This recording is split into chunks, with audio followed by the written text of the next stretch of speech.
जय हिंद बच्चों, स्वागत है आप सभी का ओम ज्ञानशाला ओजीएस पर।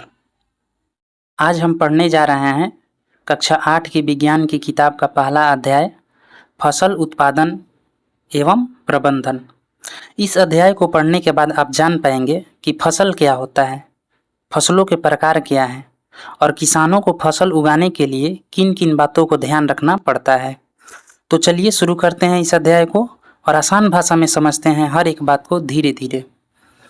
सबसे पहले तो आप देखिए कि फसल उत्पादन और प्रबंधन का मतलब क्या होता है।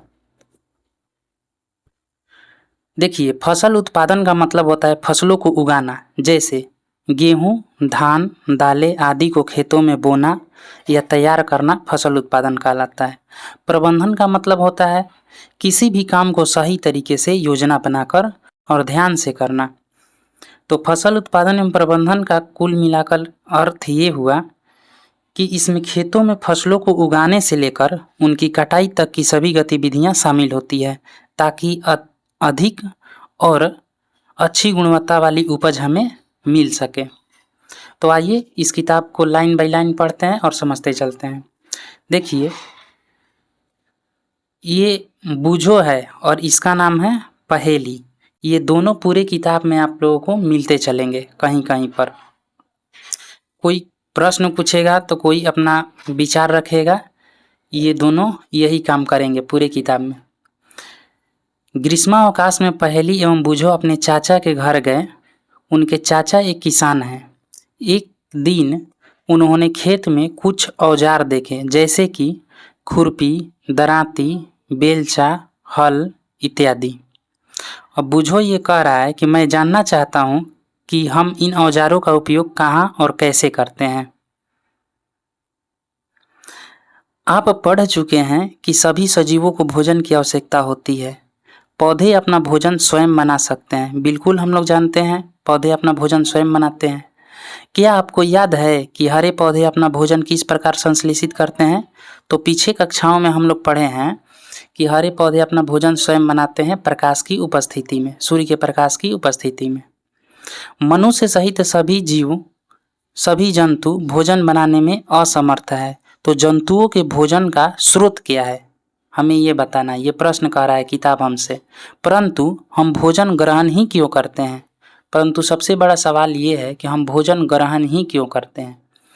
तो देखिए, आइए जानते हैं कि सजीव भोजन से प्राप्त ऊर्जा का उपयोग, आप जानते ही हैं कि सजीव भोजन से प्राप्त ऊर्जा का उपयोग विभिन्न जैविक प्रक्रमों जैसे पाचन, श्वसन एवं उत्सर्जन के संपादन में करते हैं। देखिए, हम जो भी भोजन करते हैं तो उसको हमें पचाना होता है, हमें श्वसन करना पड़ता है यानी सांस लेना पड़ता है, और शरीर से जो भी बेकार पदार्थें होती हैं उनको निकालना भी होता है। तो इन सभी क्रियाओं को करने के लिए हमें क्या चाहिए? ऊर्जा चाहिए। और ऊर्जा हमें कहाँ से मिलती है? भोजन से मिलती है। हम अपना भोजन पौधों अथवा जंतुओं या दोनों से ही प्राप्त करते हैं। देखिए, जितने भी साग सब्जियां या फल हम लोग भोजन के रूप में करते हैं वे सभी हमें कहाँ से प्राप्त होते हैं? पौधों से। और दूध या मांस हमें कहाँ से मिलते हैं? जंतुओं से मिलते हैं। तो हम सजीवों का भोजन पौधे और जंतु दोनों से ही प्राप्त होते हैं। अब बूझो क्या कह रहे हैं, क्योंकि हम सभी को भोजन की आवश्यकता होती है, अतः हम अपने देश के इतने अधिक लोगों को भोजन किस प्रकार उपलब्ध करा सकते हैं। तो पहेली बोल रही है, भोजन का बड़े स्तर पर उत्पादन करना आवश्यक है। ठीक, एक विशाल जनसंख्या को भोजन प्रदान करने के लिए इसका नियमित उत्पादन, उचित प्रबंधन एवं वितरण आवश्यक है। बहुत बड़ी जनसंख्या को भोजन प्रदान करने के लिए रेगुलर हमें क्या करना होगा? फसलों का उत्पादन करना होगा। उचित प्रबंधन यानी सही तरीके से उनकी देखरेख एवं सभी लोगों तक उनका वितरण यानी सभी लोगों के पास भोजन पहुंच सके, ये आवश्यक है। अब हम पढ़ते हैं कृषि पद्धतियां के बारे में। लगभग 10,000 ईसा पूर्व तक मनुष्य घुमंतु थे। वे एक स्थान से दूसरे स्थान तक भोजन एवं आवास की खोज में समूह में विचरण करते रहते थे। अच्छा, समूह में विचरण क्यों करते रहते थे? क्योंकि पहले घर यानी आवास नहीं था और वे भोजन के लिए कहाँ निर्भर रहते थे? जीव जंतुओं पर और पौधों पर। देखिए, समूह में रहने का एक बड़ा रीजन ये भी है, घुमंतु थे पहले के मनुष्य, यानी उन्हें अपनी सुरक्षा की चिंता थी। यदि वे अकेले रहेंगे तो जंगली जानवर उन पर अटैक कर सकते हैं, इसलिए वे समूह में विचरण करते थे, यानी घूमते थे। वे कच्चे फल और सब्जियां खाते थे और उन्होंने भोजन के लिए जंतु का शिकार करना प्रारंभ किया।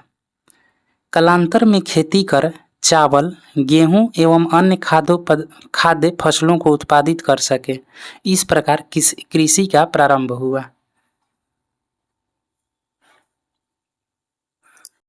जब एक ही किस्म के पौधे किसी स्थान पर बड़े पैमाने पर उगाए जाते हैं तो इसे फसल कहते हैं। अब फसल का परिभाषा कोई आपसे पूछ देगा तो आप लोग क्या बोलिएगा? जब एक ही किस्म के पौधे किसी स्थान पर बड़े पैमाने पर उगाए जाते हैं तो इसे हम फसल कहते हैं। उदाहरण के लिए, गेहूं की फसल का अर्थ है कि खेत में उगाए जाने वाले सभी पौधे गेहूं के हैं। उसी तरह से धान के फसल में आप लोग देखते होंगे या मक्का के खेत में आप लोग जाते होंगे तो एक मक्का के ही सिर्फ पौधे आप लोगों को दिखाई देते हैं। आप जानते ही हैं कि फसलें विभिन्न प्रकार की होती है, जैसे अन्न, सब्जियां एवं फल। जिस मौसम में यह पौधे उगाए जाते हैं उसके आधार पर हम फसलों का वर्गीकरण कर सकते हैं। वर्गीकरण का मतलब होता है बंटवारा कर सकते हैं। भारत एक विशाल देश है। यहाँ ताप, आर्द्रता और वर्षा जैसी जलवायवीय परिस्थितियाँ एक क्षेत्र से दूसरे क्षेत्र में भिन्न है। अतः देश के विभिन्न भागों में विविध प्रकार का मतलब होता है कि अलग अलग प्रकार की फसलें उगाई जाती है। इस विविधता के बावजूद मोटे तौर पर फसलों को दो वर्गों में बांटा जा सकता है। वे इस प्रकार हैं। पहला है खरीफ फसल और दूसरा है रबी फसल। तो खरीफ फसल क्या है? तो वह फसल जिसे हम वर्षा ऋतु में बोते हैं, यानी जिन्हें वर्षा ऋतु में बोया जाता है, खरीफ फसल कहलाती है। भारत में वर्षा ऋतु सामान्यतः जून से सितंबर तक होती है। धान, मक्का, सोयाबीन, मूंगफली, कपास इत्यादि खरीफ फसल के उदाहरण हैं, खरीफ फसलें हैं। अब रबी फसल क्या होता है? तो शीत ऋतु प्रायः अक्टूबर से मार्च तक में उगाई जाने वाली फसलें रबी फसलें कहलाती हैं। गेहूं, चना, मटर, सरसों तथा अलसी रबी फसल के उदाहरण हैं। इसके अलावा कई स्थानों पर दालें और सब्जियां ग्रीष्म में उगाई जाती है। ग्रीष्म मतलब होता है गर्मी में उगाई जाती हैं। तो अभी तक के रीडिंग के आधार पर आप लोगों को क्या क्या सीखने को मिला कि फसल क्या होता है और फसल के वर्गीकरण को आप लोग जान चुके। फसल को दो वर्गों में बांटा गया है, खरीफ फसल और रबी फसल। वर्षा ऋतु में बोई जाने वाली फसल को खरीफ फसल कहते हैं और शीत ऋतु में बोई जाने वाली फसल को रबी फसल कहते हैं। अब पढ़ते हैं हम लोग आधारिक फसल पद्धतियाँ। आधारिक फसल पद्धतियाँ बूझो क्या कह रहे हैं, आइए देखते हैं। धान को शीत ऋतु में क्यों नहीं उगाया जा सकता? बूझो प्रश्न किए हैं। तो पहली यहाँ पर उत्तर दे रही है कि धान को बहुत अधिक पानी की आवश्यकता होती है, अतः इसे केवल वर्षा ऋतु में ही उगाते हैं। यानी धान को बहुत ज़्यादा पानी की आवश्यकता होती है, इसलिए इन्हें वर्षा ऋतु में उगाना सही रहता है। फसल उगाने के लिए किसान को अनेक क्रियाकलाप सामयिक अवधि में करने पड़ते हैं। सामयिक अवधि का मतलब होता है एक निश्चित समय पर, यानी सही समय पर करने पड़ते हैं। कई क्रियाकलाप मतलब कई काम करने पड़ते हैं। आप देखेंगे यह क्रियाकलाप उस प्रकार के हैं जिनका उपयोग माली अथवा आप सजावटी पौधों को उगाने के लिए करते हैं। ये क्रियाकलाप अथवा कार्य कृषि पद्धतियाँ जो आगे दिए गए हैं वो कौन कौन से हैं? तो देखिए, फसल को उगाने के लिए सबसे पहले क्या किया जाता है?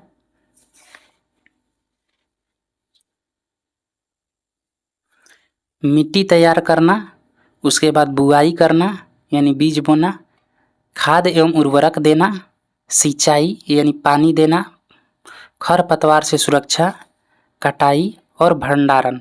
यानी मिट्टी तैयार करने से लेके फसल को कटाई के बाद भंडारण करने तक की क्रियाकलाप किसान करते हैं।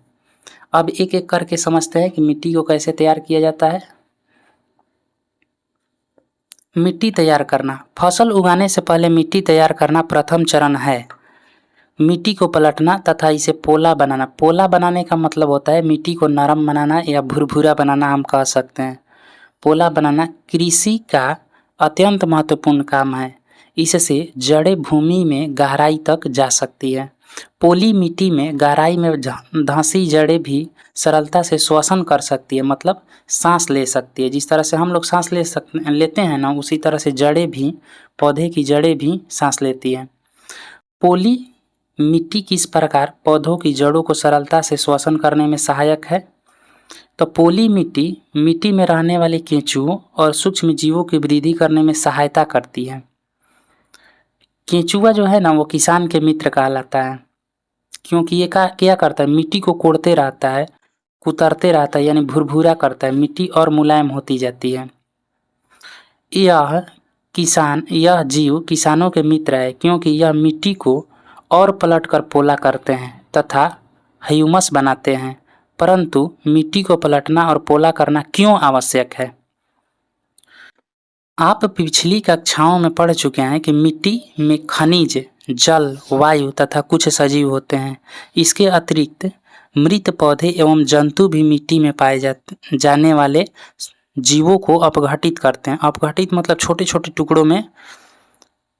टुकड़ों में करते हैं। इस प्रक्रम का मतलब होता है प्रक्रिया। इस प्रक्रम में मृत जीवों में पाए जाने वाले पोषक मिट्टी में नियुक्त होते हैं। यह पोषक पौधों द्वारा अवशोषित किए जाते हैं, क्योंकि ऊपरी परत के कुछ सेंटीमीटर की मिट्टी ही पौधों की वृद्धि में सहायक है। इसे उलटने, पलटने और पोला करने से पोषक पदार्थ ऊपर आ जाते हैं और पौधे इन पोषक पदार्थों का उपयोग कर सकते हैं। अतः मिट्टी को उलटना, पलटना एवं पोला करना फसल उगाने के लिए अत्यंत महत्वपूर्ण है।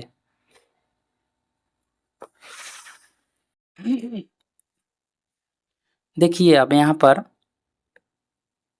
दिया है, मिट्टी को उलटने, पलटने एवं पोला करने की प्रक्रिया जुताई कहलाती है। मिट्टी को उलटने, पलटने एवं पोला करने की प्रक्रिया क्या कहलाती है? जुताई कहलाती है। अक्सर आप लोग सुनते होंगे कि खेत जोतवावे जातानी, यानी खेत जोता गइल, खेत के जोताई होखे वाला बा। इसका मतलब क्या हुआ है? मिट्टी को उलटने, पुलटने एवं पोला करने की प्रक्रिया ही जुताई कहलाती है। मिट्टी को ट्रैक्टर से जब खेत जोतते हुए आप लोग को देखते हैं तो मिट्टी को उखाड़ा जाता है ना, तो वही है। फिर हेंगा गिराया जाता है ताकि बड़े बड़े जो ढेले उसमें हो जाते हैं, उसको छोटे छोटे टुकड़ों में किया जा सके। इसे हल चलाकर कर सकते हैं। हल लकड़ी अथवा लोहे के बने होते हैं। यदि मिट्टी अत्यंत सूखी है तो जुताई से पहले इसे पानी देने की आवश्यकता भी पड़ सकती है। जुते हुए खेत में मिट्टी के बड़े बड़े ढेले भी हो सकते हैं। इन्हें एक पाटल की सहायता से तोड़ना आवश्यक है। पाटल वही जिसे हम आमतौर पर हेंगा कहते हैं। बुआई एवं सिंचाई के लिए खेत को समतल करना आवश्यक है। यह कार्य पाटल द्वारा किया जाता है। कभी कभी जुताई से पहले खाद दी जाती है। इससे जुताई के समय खाद मिट्टी में भली भांति मिल जाती है। बुआई से पहले खेत में पानी दिया जाता है ताकि मिट्टी नरम हो सके। अब यहाँ पर कृषि औजार के बारे में बता रहा है आप लोगों को। अच्छी उपज के लिए बुआई से पहले मिट्टी को भुरभुरा करना आवश्यक है। यह कार्य अनेक औजारों से किया जाता है। हल, कुदाली एवं कल्टीवेटर इस कार्य में उपयोग किए जाने वाले प्रमुख औजार हैं। हल को तो आप लोग जानते ही हैं, बैल द्वारा। देखिए यहाँ पर हल है। और कुदारी को कहा जाता है। एवं कल्टीवेटर क्या होता है? कल्टीवेटर वही, देखिए यहाँ पर दिया है कल्टीवेटर का चित्र।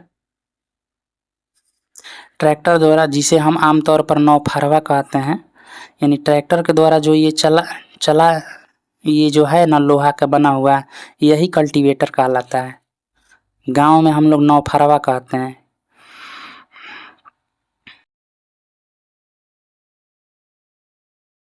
हल, कुदाली एवं कल्टीवेटर इस कार्य में उपयोग किए जाने वाले प्रमुख औजार हैं, यानी मिट्टी को उलट पुलट करने के लिए। अब थोड़ा सा हल के विषय में बताया है यहाँ पर कि प्राचीन काल से ही हल का उपयोग जुताई, खाद या उर्वरक मिलाने, खरपतवार निकालने एवं मिट्टी खुरचने के लिए किया जाता रहा है।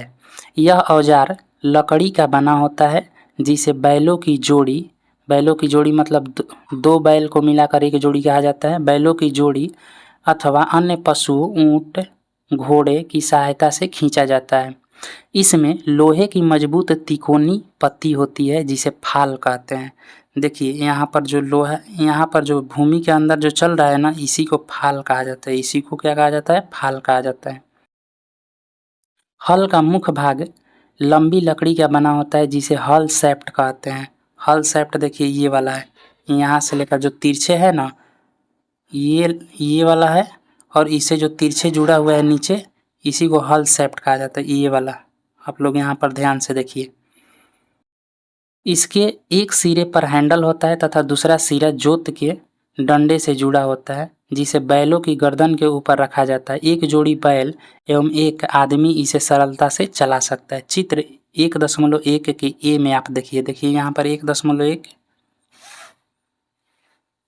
चित्र 1.1 दिखा रहा है। यहाँ पर फाल है, इसको फाल कहते हैं। ये जो मुख्य ये डंडा है, इसी को हल शैफ्ट कहा जाता है और इसी को जोत कहा जाता है, जो बैलों के गर्दन पर रखा जाता है। तो हम लोग कहाँ थे? यहाँ पर। आजकल लोहे के हल तेजी से देसी लकड़ी के हल की जगह ले रहे हैं। मतलब अब लकड़ी के स्थान पर लोहे की हल तेजी से अपना जगह बना रहे हैं। कुदाली क्या होता है? तो यह एक सरल औजार है जिसका उपयोग खरपतवार निकालने एवं मिट्टी को पोला करने के लिए किया जाता है। इसमें लकड़ी अथवा लोहे की छड़ होती है जिसके एक सिरे पर लोहे की चौड़ी और मुड़ी प्लेट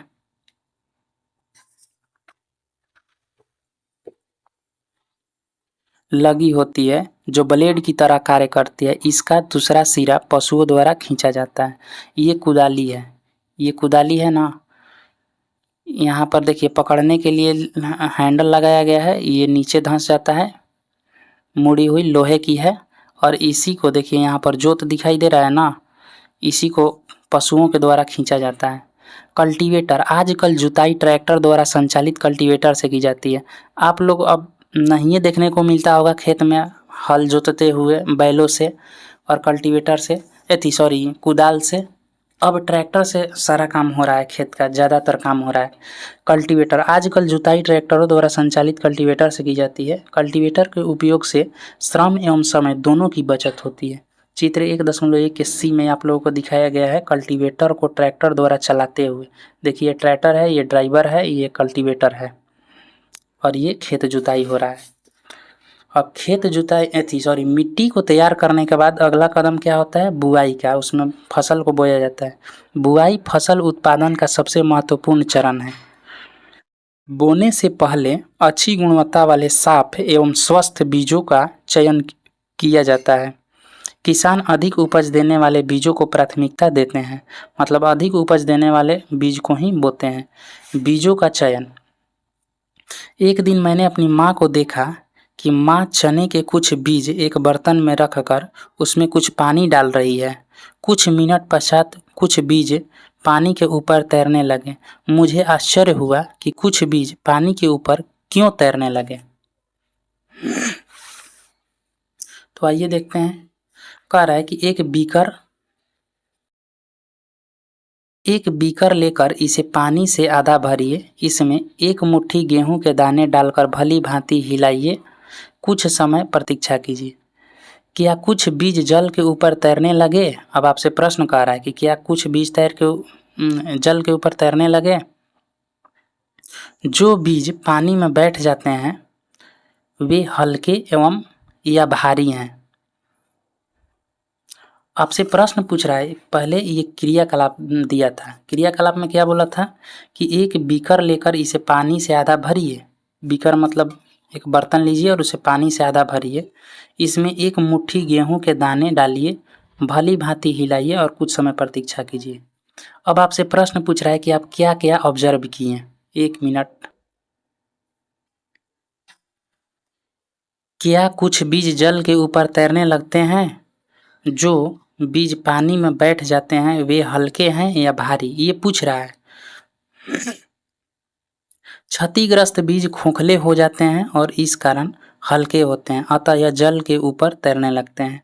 अच्छे और स्वस्थ बीजों को क्षतिग्रस्त बीजों से अलग करने की यह एक अच्छी विधि है। बुआई से पहले बीज बोने के औजारों के बारे में जानना आवश्यक है। अब कह रहा है कि चित्र 1.2 के ए एवं बी देखिए बीज बोने का पारंपरिक तरीका है, बैल द्वारा बोया जाता है और आज के समय में सीड ड्रिल, इसका नाम क्या है? सीड ड्रिल बोल देते हैं हम लोग गांव में सीडिल आराम से, लेकिन इसका नाम क्या है? Seed drill. अब आइए इसके विषय में पढ़ते हैं। परंपरागत औजार। परंपरागत रूप से बीजों की बुआई में इस्तेमाल किया जाने वाला औजार कीप के आकार का होता है। बीजों को कीप के अंदर डालने पर यह 2 या 3 नुकीले सिरे वाले पाइपों से गुजरते हैं। ये सिरे मिट्टी को भेद कर बीज को स्थापित कर देते हैं। मिट्टी को भेद कर मतलब मिट्टी को छेद करके उसके अंदर बीज को क्या कर देते हैं? स्थापित कर देते हैं। इस तरह से देखिए कीप के अंदर डाला जा रहा है बीजों को और ये इस तरह से नीचे जा रहा है।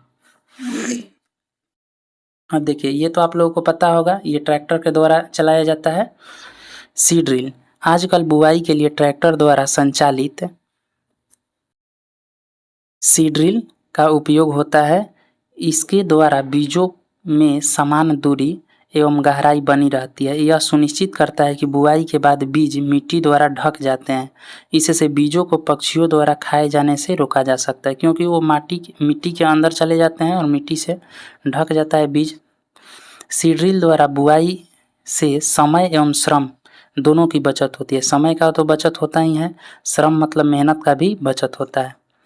अब ये क्या कह रहा है जी? बूझो कह रहा है कि मेरे विद्यालय के समीप एक पौधाशाला है। पौधाशाला को नर्सरी कहते हैं।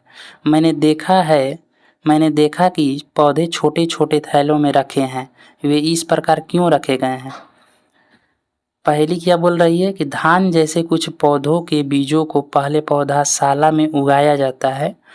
पौधे तैयार हो जाने के पर उन्हें हाथों द्वारा खेत में रोपित कर देते हैं। कुछ वनीय पौधे एवं पुष्पी पौधे भी पौधाशाला में उगाए जाते हैं ताकि वो उग जाएंगे, तब उनके बीजों को क्या किया जाता है? बोया जाता है। पौधों को अत्यधिक घने होने से रोकने के लिए बीजों के बीच उचित दूरी होना अत्यंत महत्वपूर्ण है। इससे पौधों को सूर्य का प्रकाश,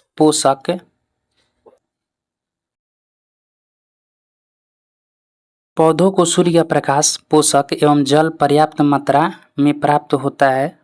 अधिक घनेपन को रोकने के लिए कुछ पौधों को निकालकर हटा दिया जाता है। अब देखिए 1.5 खाद एवं उर्वरक मिलाना। अब खेतों में क्या करना है?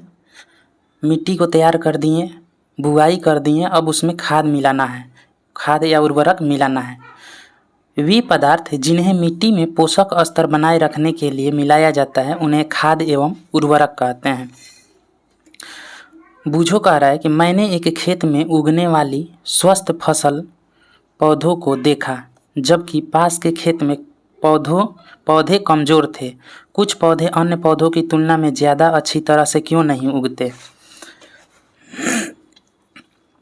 मिट्टी फसल को खनिज पदार्थ प्रदान करती है। यह पोषक पौधों की वृद्धि के लिए आवश्यक है। कुछ क्षेत्रों में किसान खेत में एक के बाद दूसरी फसल उगाता रहता है। खेत कभी भी खाली नहीं छोड़े जाते। कल्पना कीजिए कि पोषकों का क्या होता होगा। मतलब ये कह रहा है ना कि कुछ किसान जो होते हैं एक फसल काटने के तुरंत बाद दूसरी फसल को बो देते हैं। अब इससे आप कल्पना कीजिए कि मिट्टी का जो पोषक पदार्थ है उस पर कुछ प्रभाव पड़ेगा कि नहीं पड़ेगा। अब यहाँ नीचे दिया गया है कि फसलों के लगातार उगाने से मिट्टी में कुछ पोषकों की कमी हो जाती है। फसलों को जब लगातार उगाते हैं तो पोषकों की कमी हो जाती है। इसी क्षति को पूरा करने हेतु किसान खेतों में खाद देते हैं। यह प्रक्रम का मतलब होता है प्रक्रिया, खाद देना कहलाता है। यह प्रक्रिया क्या कहलाता है? खाद देना। अपर्याप्त खाद देने से पौधे कमज़ोर हो जाते हैं। खाद एक कार्बनिक जैविक पदार्थ है जो कि पौधे या जंतु अपशिष्ट से प्राप्त होती है। किसान पादप एवं जंतु अपशिष्टों को एक गड्ढे में डालते हैं तथा इसका अपघटन होने के लिए खुले में छोड़ देते हैं। अपघटन कुछ सूक्ष्म जीवों द्वारा होता है। अपघटित पदार्थ खाद के रूप में उपयोग किया जाता है। आप कक्षा 6 में वर्मी कंपोस्टिंग अथवा केंचुए द्वारा खाद तैयार करने के विषय में पढ़ चुके हैं। मतलब आप 6 क्लास में जो पढ़े हैं वर्मी कंपोस्टिंग के बारे में अथवा केंचुए के द्वारा जो खाद तैयार किया जाता है उसके विषय में आप लोगों को 6 क्लास में पढ़ने को मिला होगा। अब देखिए क्रियाकलाप 1.2 क्रियाकलाप जहाँ भी दिखे वो समझना है कि वो अपने से करने के लिए बता रहा है। इसमें क्या कर रहा है कि मूंग अथवा चने के बीज लेकर उन्हें अंकुरित कीजिए। इनमें से एक ही आकार वाले 3 नवोद्भिद छांट लीजिए। अब 3 गिलास अथवा ऐसे ही पात्र लीजिए। इन पर A, B एवं C निशान लगाइए। गिलास A में थोड़ी सी मिट्टी लेकर इसमें थोड़ी सी गोबर की खाद मिलाइए। गिलास B में समान मात्रा में मिट्टी लेकर इसमें थोड़ा सा यूरिया मिलाइए, यूरिया जो खाद होता है। गिलास C में कुछ मिट्टी लीजिए बिना कुछ मिलाए। अब मिलाइए मतलब बिना कुछ मिलाए उसमें क्या सिर्फ मिट्टी लीजिए और उसमें खाद गोबर वोबर का जो खाद होता है वो कुछ भी मत मिलाइए। अब इनमें पानी की समान मात्रा डालकर सुरक्षित स्थान पर रख दीजिए। प्रतिदिन पानी देते रहिए। 7 से 10 दिनों बाद उनकी वृद्धि को नोट कीजिए। अब देखिए ये जो लड़कियां हैं ना, ये 3 गिलास ली हैं जिस पर एक का नाम A, B और C रख दी हैं। A गिलास में जो है क्या मिलाना है, मिट्टी और इसमें गोबर की जो उर्वरक खाद होती है उसको मिलाया गया है। बी में क्या मिलाया गया है, मिट्टी और उस समान मात्रा में पानी है और इसमें यूरिया डाला गया। और सी में सिर्फ मिट्टी और पानी डाला गया और इसमें खाद उद नहीं डाला गया है। ये प्रयोग की तैयारी कर रही हैं खाद एवं उर्वरक के साथ पौधे की वृद्धि। अब कह रहा है कि जब ये आप क्रियाकलाप करेंगे तो आपको क्या पता चलेगा। आप पूछ रहा है कि क्या तीनों गिलासों के पौधों में वृद्धि की गति एक समान है। किस गिलास में पौधों की वृद्धि बेहतर है, किस गिलास में पौधों की वृद्धि सबसे अधिक है। उर्वरक रासायनिक पदार्थ हैं जो विशेष पोषकों से समृद्ध होते हैं, वे खाद से कैसे भिन्न हैं। अब पूछ रहे हैं वे खाद से कैसे भिन्न है। उर्वरक एवं खाद में थोड़ी से अंतर है। उर्वरक का उत्पादन फैक्ट्रियों में किया जाता है। उर्वरक के कुछ उदाहरण urea, ammonium sulphate, super phosphate, potash, NPK, nitrogen, phosphorus, potassium. इनके उपयोग से किसानों को गेहूं, धान तथा मक्का जैसी फसलों की अच्छी उपज प्राप्त करने में सहायता मिली है। परंतु उर्वरकों के अधिक उपयोग से मिट्टी की उर्वरता में कमी आई है। मतलब मिट्टी की उपज करने की क्षमता में क्या आई है, कमी आई है। लगातार रासायनिक उर्वरक के उपयोग करने से यह जल प्रदूषण का भी स्रोत बन गए हैं। अतः मिट्टी की उर्वरता बनाए रखने के लिए हमें उर्वरकों के स्थान पर जैविक खाद का उपयोग करना चाहिए अथवा 2 फसलों के बीच खेत को कुछ समय के लिए बिना कुछ उगाए छोड़ देना चाहिए ताकि मिट्टी की जो पोषक तत्व है वो बरकरार रहे। अब क्या कह रहे हैं कि खाद के उपयोग से मिट्टी के गठन एवं जल अवशोषण क्षमता में भी वृद्धि होती है। इससे मिट्टी में सभी पोषकों की प्रतिपूर्ति हो जाती है। मिट्टी में पोषकों की प्रतिपूर्ति का अन्य तरीका है फसल चक्रण। यह एक फसल के बाद खेत में दूसरे किस्म की फसल एकांतर क्रम में उगाकर किया जाता है। मतलब इस साल कोई दूसरा फसल बोया गया है तो अगली बार कोई दूसरा फसल उसमें बोया जाएगा। इसी को फसल चक्रण कहते हैं। पहले उत्तर भारत में किसान फलीदार चारा एक ऋतु में उगाते थे तथा गेहूं दूसरी ऋतु में उगाते थे। इससे मिट्टी में नाइट्रोजन का पुनः पूरण होता रहता है।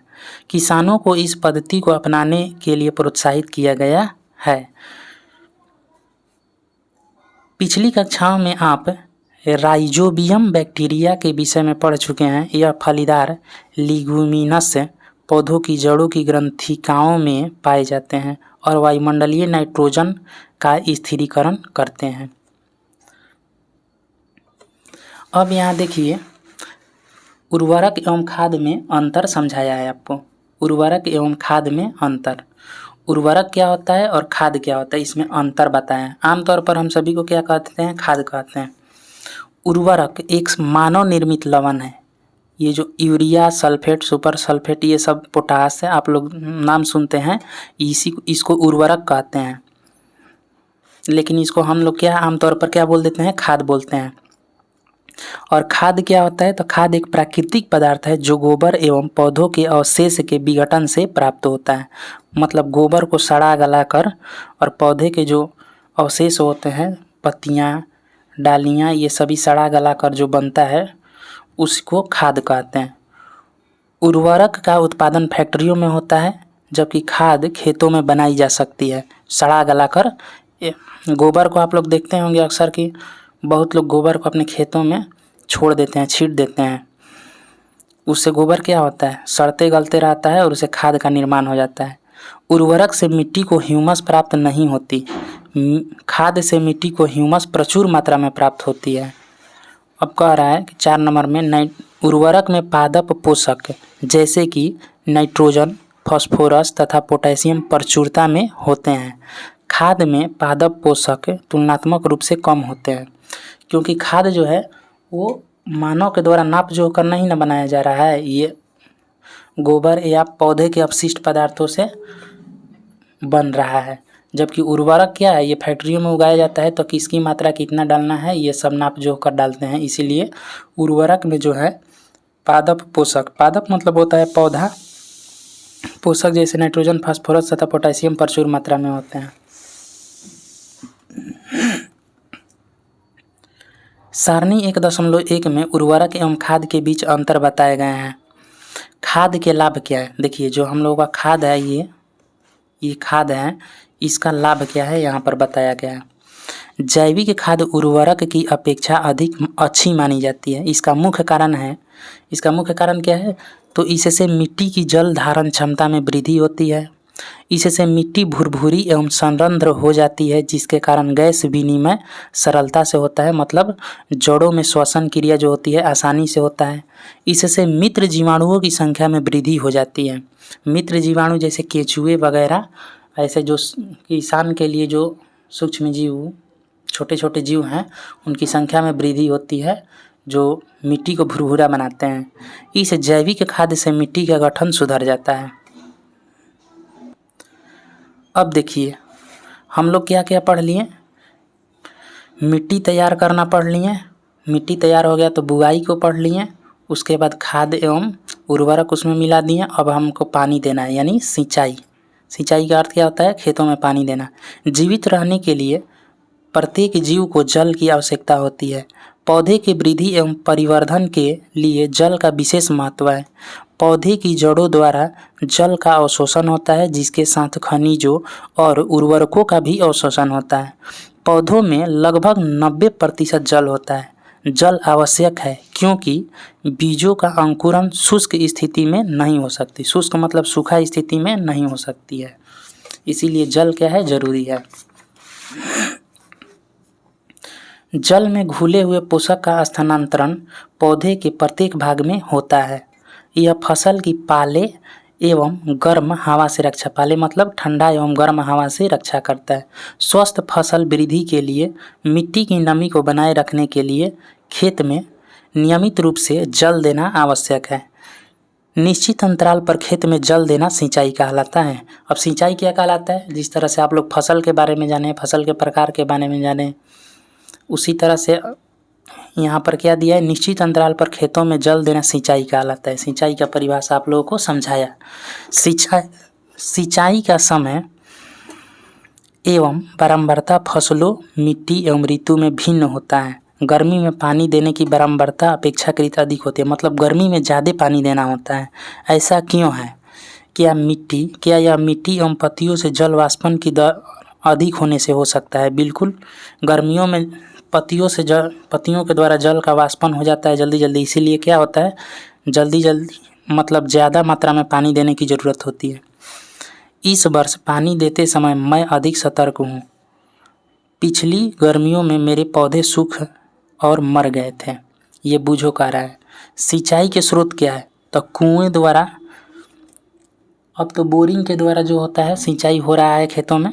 सिंचाई के स्रोत क्या होता है, मतलब सिंचाई किस चीज़ से किया जाता है? तो कुएं द्वारा, जलकूप द्वारा, तालाब या झील द्वारा, नदियाँ द्वारा, बांध एवं नहर इत्यादि जल के स्रोत हैं।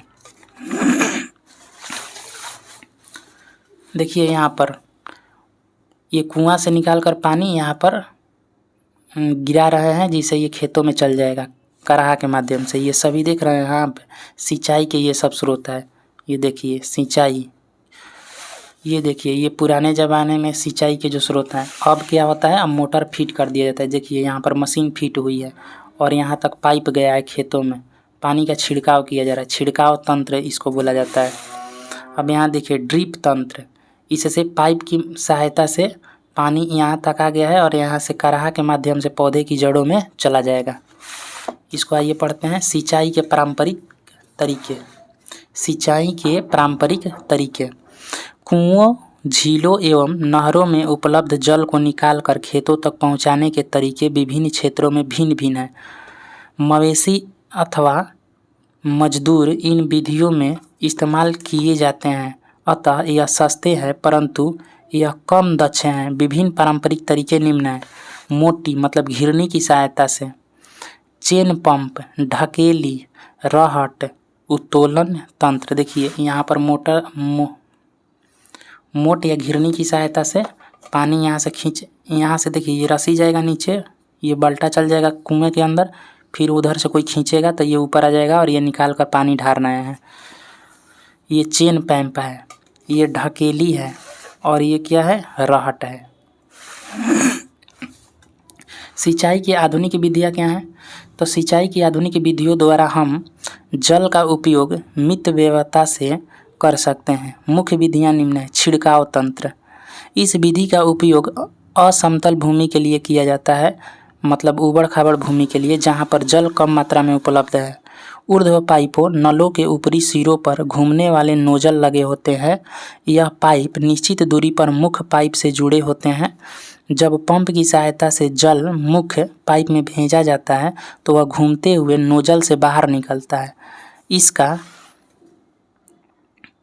छिड़काव पौधों पर इस प्रकार होता है जैसे वर्षा हो रही हो। तो छिड़काव लॉन, कॉफ़ी की खेती एवं कई अन्य फसलों के लिए अत्यंत उपयोगी है। अब दूसरा विधि क्या है, ड्रिप तंत्र है। इस विधि में जल बूंद बूंद करके सीधे पौधे की जड़ों में गिरता है, अतः इसे ड्रिप तंत्र कहते हैं। फलदार पौधों, बगीचों एवं वृक्षों को पानी देने का यह सर्वोत्तम तरीका है। इससे पौधे को बूंद बूंद करके जल प्राप्त होता है। इस विधि में जल बिल्कुल व्यर्थ नहीं होता है, अतः यह जल की कमी वाले क्षेत्रों के लिए एक वरदान है। ये देखिए ड्रिप तंत्र है।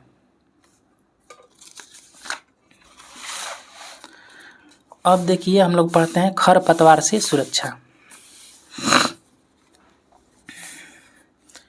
बूझो और पहेली निकट के गेहूं की खेतों में गए और उन्होंने देखा कि खेत में फसल के साथ कुछ अन्य पौधे भी उग रहे हैं। क्या ये अन्य पौधे विशेष उद्देश्य के लिए उगाए गए हैं?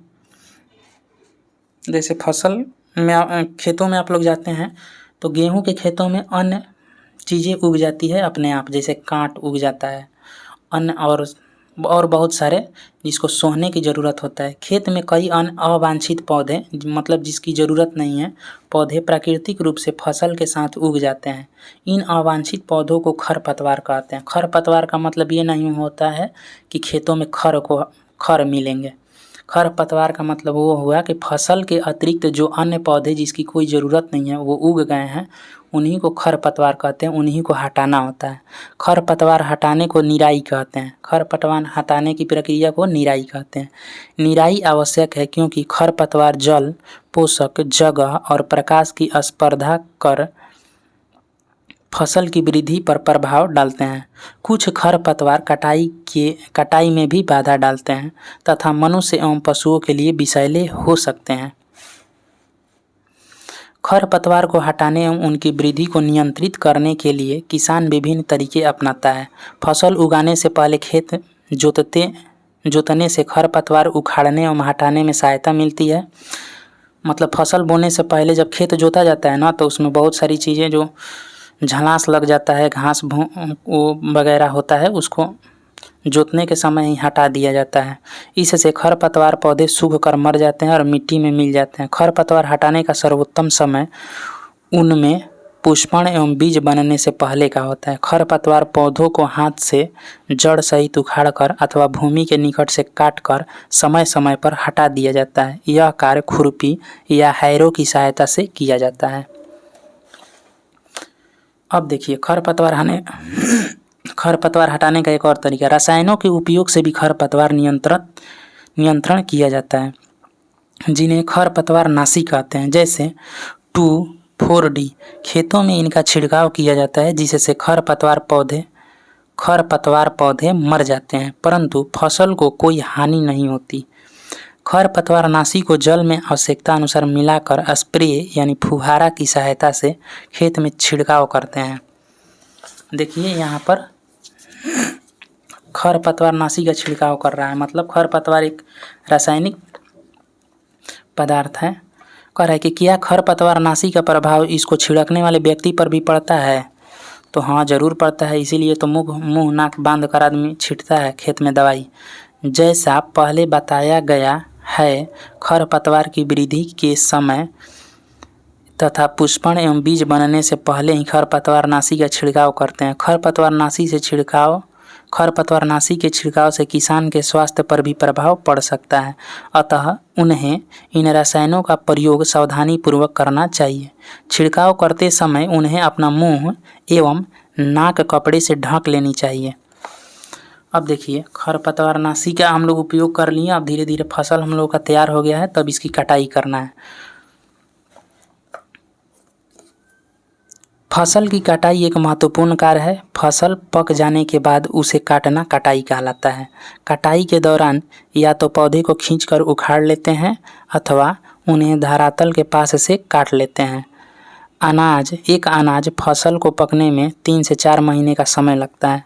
हमारे देश में दरांती की सहायता से हाथ द्वारा कटाई की जाती है। दरांती जो है ना, वो हंसुआ को कहा जा रहा है। देख रहे हैं यहाँ पर हंसुआ की तरह है, अथवा एक मशीन का उपयोग किया जाता है जिसे हार्वेस्टर कहते हैं। अब बड़ी बड़ी मशीन आ गई है, देखिए हार्वेस्टर यहाँ पर है। काटी गई फसल से बीजों या दानों को भूसे से अलग करना होता है, इसे थ्रेसिंग कहते हैं। यह कार्य कंबाइन मशीन द्वारा किया जाता है। चित्र 1.8 में देखना है। देखिए चित्र 1.8 में ये कंबाइन मशीन इसी को कहते हैं, जो वास्तव में हार्वेस्टर और थ्रेसर का संयुक्त रूप है। ये भूसा को अलग कर देती है और अनाज को अलग कर देती है। छोटे खेत वाले किसान अनाज के दानों को फटक कर अलग करते हैं। आप इसके विषय में कक्षा 6 में पढ़ चुके हैं। अब ये पहेली क्या कह रही है, आइए पढ़ते हैं। कटाई के बाद कभी कभी तने के टुकड़े खेत में ही रह जाते हैं, जिन्हें किसान जला देते हैं। पहेली इन टुकड़ों के खेत में जलाने के कारण चिंतित है। वह जानती है कि इससे प्रदूषण होता है तथा इससे खेत में पड़ी फसल में आग लगने का भी खतरा होता है। और फसल को खेत में आग लगाने से एक घाटा और ये भी होता है कि मिट्टी की जो उर्वरक क्षमता होती है ना, वो कमज़ोर हो जाती है। आइए यहाँ पर बॉक्स में दिया है कटाई पर्व के विषय में थोड़ा जान लेते हैं। 3-4 महीने के कठोर परिश्रम के बाद कटाई का समय आता है। स्वर्णिम दानों से भरी खड़ी फसल किसानों के हृदय में उल्लास एवं अच्छे समय का भाव संचारित करती है। यह समय थोड़ा आराम करने एवं खुशी मनाने का है, क्योंकि पिछली ऋतु के प्रयत्न का फल मिलता है। इसलिए भारत के सभी भागों में कटाई का समय हर्षोल्लास एवं खुशी का होता है। पुरुष एवं महिलाएं सभी मिलकर इस पर्व को मनाते हैं। कटाई ऋतु के साथ कुछ विशेष पर्व जैसे पोंगल, बैसाखी, होली, दिवाली, नवान्या एवं बिहू जुड़े हुए हैं।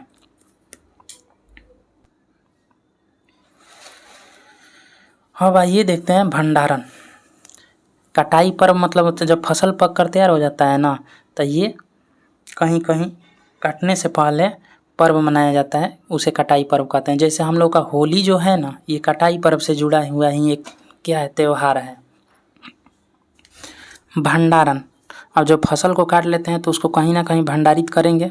उत्पाद का भंडारण एक महत्वपूर्ण कार्य है। यदि फसल के दानों को अधिक समय तक रखना हो तो उन्हें नमी, कीट, चूहों एवं सूक्ष्मजीवों से सुरक्षित रखना होगा। ताज़ा फसल में नमी की मात्रा अधिक होती है। यदि फसल के दानों या बीजों को सुखाए बिना भंडारित किया गया मतलब रख दिया गया तो उनके खराब होने की अथवा जीवों द्वारा आक्रमण से वे अंकुरण के लिए अनुपयोगी हो जाते हैं।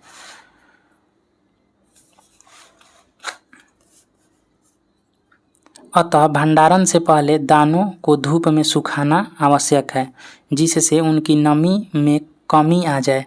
मतलब उस दानों में जो नमी है ना, उसमें कमी आ जाए। इससे उनकी कीट, पीड़कों, जीवाणु एवं कवक से सुरक्षा हो जाती है। किसान अपनी फसल उत्पाद का भंडारण जूट के बोरों, धातु के बड़े पात्र में करते हैं, परंतु बीजों का बड़े पैमाने पर भंडारण साइलो और भंडार गृहों में किया जाता है, जिससे उनको